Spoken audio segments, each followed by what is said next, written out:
It is midnight here in Cairo. I'm Ahmed Nader, and now it's time for a comprehensive look at the events taking place here in Egypt and the world with Panorama News. We will be starting straight away with the main headlines.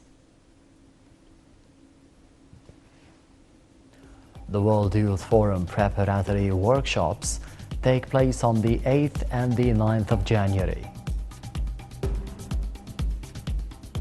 Delegations arrive in Sharm el-Sheikh ahead of the World Youth Forum. And the ex-security chief arrested as Kazakhstan presses the crackdown on the unrest.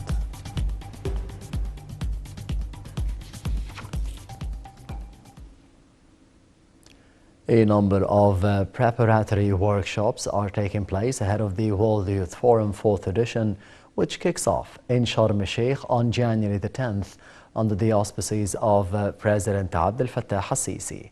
Let's have a closer look.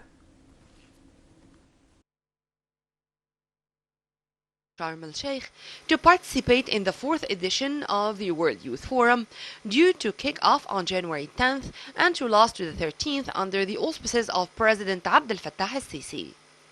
The World Youth Forum aims at gathering youth to boost dialogue and discuss issues of development, in addition to sending a message of peace and prosperity from Egypt to the whole world.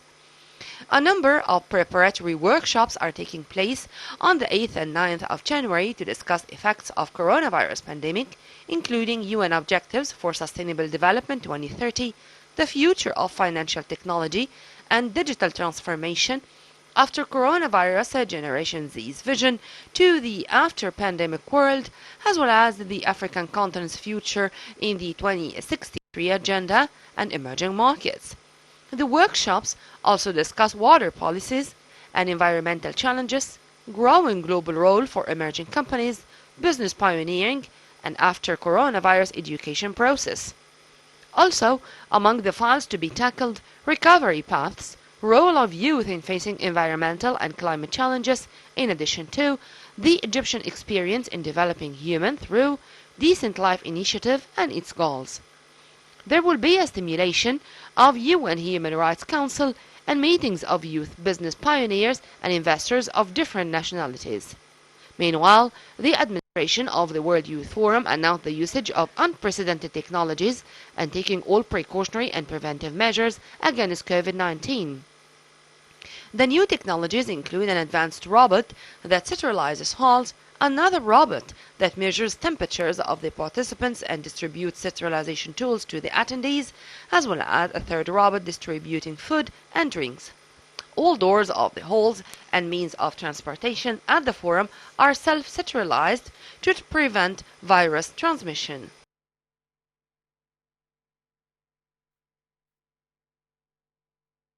Prime Minister Mustafa Madbouli reviewed a report on the efforts of the Medical Relief Committee during 2021, stressing the need to continue the efforts upon the directives of President Abdel Fattah al-Sisi. The report confirmed the response to 7,051 cases during 2021 that were monitored through the newspapers, news websites, and the social networks. The report also pointed out that 2021 witnessed establishing a number of medical convoys in cooperation with the Supreme Council of the University Hospitals and the civil society institutions.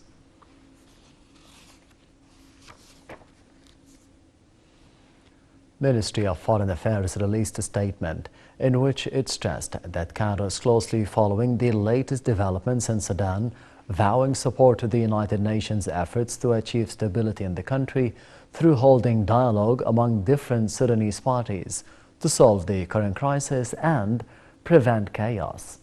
The ministry added that Egypt calls on all the parties to work on choosing an acting prime minister capable of forming a transitional government, as Egypt expressed readiness to support that government with all the possible means, considering Sudan's stability as part and parcel of Egypt and its regional security.